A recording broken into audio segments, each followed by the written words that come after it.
आज अपने सुनेंगे वाल्मीकि रामायण अयोध्या कांड का आगे का सरक। भगवान श्री राम का आशीर्वाद पाने के लिए इस सरक को पूरे प्रेम भाव से एकाग्रचित होकर सुने।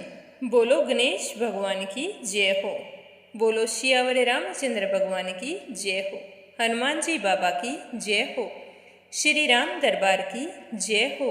चित्रकूट पर्वत से निकलकर श्री रामचंद्र जी ने सीता जी को पुण्य सलीला मंदाकिनी नदी का दर्शन कराया और उस समय कमल नयन श्री राम ने चंद्रमा के समान मनोहर मुख तथा सुंदर कटी प्रदेश वाली सीता जी से इस प्रकार कहा कि हे प्रिय, अब तुम मंदाकिनी नदी की शोभा देखो। हंस और सारसों से सेवित होने के कारण यह कितनी सुंदर लग रही है और इस नदी का किनारा कितना विचित्र है।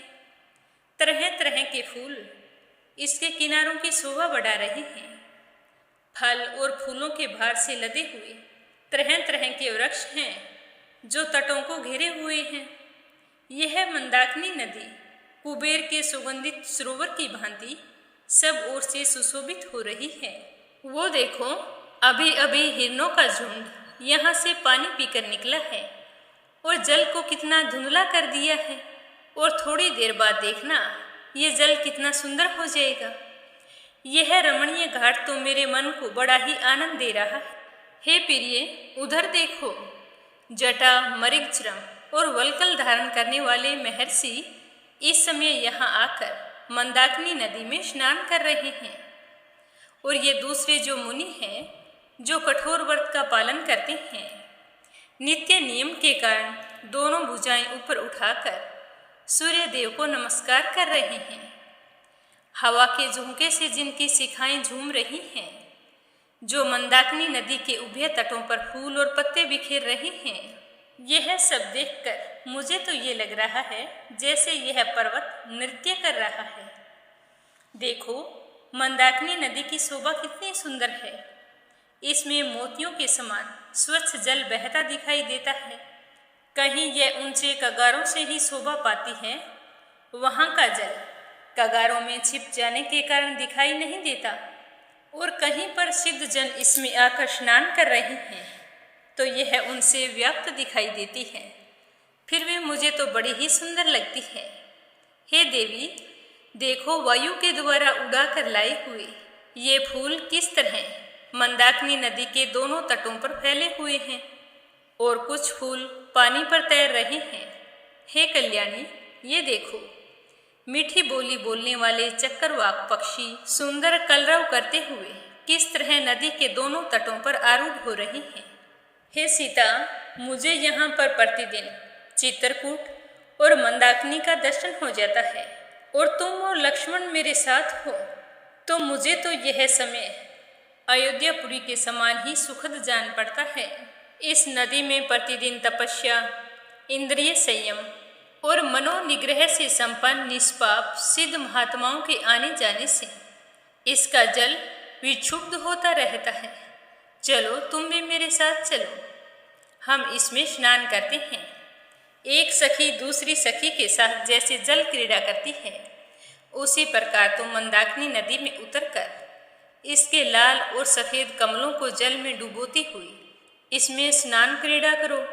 हे प्रिय, तुम इस वन के निवासियों को पूर्ववासी मनुष्यों के समान समझो, चित्रकूट पर्वत को अयोध्या के समान मानो, और इस मंदाकिनी नदी को सरयू के समान मानो। इस तरह कहते हुए श्री राम कहने लगे कि हे सीते, लक्ष्मण सदा मेरी आज्ञा के अधीन रहते हैं, और तुम भी मेरे मन के अनुकूल चलती हो, तो यह देखकर मुझे बड़ी प्रसन्नता होती है। तुम्हारे साथ तीनों काल स्नान करके मधुर फल फूल का आहार करता हुआ मैं ना तो अयोध्या जाने की इच्छा रखता हूँ और ना ही राज्य पाने की इच्छा रखता हूँ, जिसे हाथियों के समूह मत डालते हैं तथा सिंह और वानर जिसका जल पिया करते हैं, जिसके तट पर सुंदर फूलों से लदे हुए वृक्ष शोभा पाते हैं तथा जो पुष्प समूहों से अलंकृत है, ऐसे इस रमणीय मंदाकिनी नदी में स्नान करके जो ग्लानि रहित और सुखी न हो जाए, ऐसा मनुष्य इस संसार में तो नहीं है। हमारे कुल की वृद्धि करने वाले श्री रामचंद्र जी मंदाकिनी नदी के प्रति ऐसी अनेक प्रकार की सुसंगत बातें कहते हुए सीता जी के साथ वहां पर विचर रहे थे और बड़े ही खुश दिखाई दे रहे थे। सीता जी भी चुपचाप अपने पति का अनुसरण करती हुई उनके साथ साथ चल रही थी। तो इस प्रकार सीता जी को मंदाकिनी नदी का दर्शन करवाकर उस समय श्री रामचंद्र जी पर्वत के समतल प्रदेश में उनके साथ बैठ गए और तपस्वी जनों के उपभोग में आने वाले फल मूल के गुदे से उनके मानसिक प्रसन्नता को बढ़ाने के लिए तरह तरह की बातें करके सीता जी को बताने लगे और कह रहे थे कि हे प्रिय, ये देखो, ये फल तो परम पवित्र है, बहुत ही स्वादिष्ट है। इसे कंद की आग पर अच्छी तरह से सेका गया है। इस तरह से अलग अलग फलों के बारे में सीता जी को बता रहे थे और उन्हें खुश करने की चेष्टा कर रहे थे। लेकिन सीता जी को मन में रह रहकर माता कौशल्या और पिता महाराज दशरथ की याद सता रही थी। फिर भी सीता जी ने अपने चेहरे पर उदासी के भाव प्रकट नहीं होने दिए। जब श्री राम और सीता जी उस पर्वतीय प्रदेश में बैठे थे कि उनके पास आने वाली भरत की सेना की धूल और कोलाहल दोनों एक साथ प्रकट हुए और आकाश में फैलने लगे। इसी बीच सेना के महान कोलाहल से भयभीत होकर सारे पशु पक्षी हाथियों समेत अलग अलग दिशाओं में भागने लगे। तो श्री रामचंद्र जी ने भी सेना से प्रकट हुए उस महान कोलाहल को सुना तथा भागते हुए उन समस्त युद्धपतियों को देखा।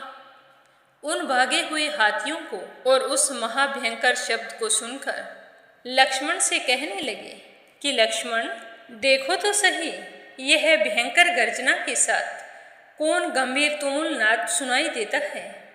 तुम ध्यान लगाकर सुनो, क्या तुम्हें भी सुनाई दे रहा है? हे लक्ष्मण, तुम इसका पता लगाओ, कौन है जो इतनी गंभीर आवाज कर रहा है और जिसके डर से हाथियों के झुंड ही भाग गए हैं। कहीं कोई सिंह तो नहीं आ रहा, अथवा कोई राजा या राजकुमार इस वन में आकर शिकार तो नहीं खेल रहा है, या फिर कोई दूसरा हिंसक जंतु तो नहीं प्रकट हो गया है। तुम पता लगाकर मुझे बताओ ताकि हम इन सब की रक्षा कर सकें। देखो, बेचारे कितने परेशान होकर इधर उधर भाग रहे हैं। इनकी रक्षा करना हमारा परम कर्तव्य है। इन्हीं के कारण तो इस पर्वत की शोभा देखते ही बनती है। इस तरह कहकर श्री राम ने लक्ष्मण को उस आवाज का पता लगाने के लिए कहा। इससे आगे क्या हुआ यह अपने सुनेंगे कल के सर्ग में। तो ये सर्ग सुनकर आपको कैसे लगते हैं कमेंट करके जरूर बताना। साथ ही अनिर्वेदा चैनल को सब्सक्राइब जरूर करना। बोलो श्री रामचंद्र भगवान की जय हो।